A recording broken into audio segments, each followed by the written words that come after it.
question is this. Was all this legal? Absolutely fucking not.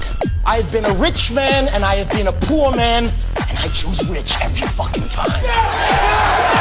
Because at least as a rich man, when I have to face my problems, I show up in the back of a limo wearing a $2,000 suit and a $40,000 gold fucking watch. Does your girlfriend think you're a fucking worthless loser? Good. Pick up the phone and start dialing. I want you to deal with your problems by becoming rich. Now, the key to making money in a situation like this is to position yourself now before the settlement.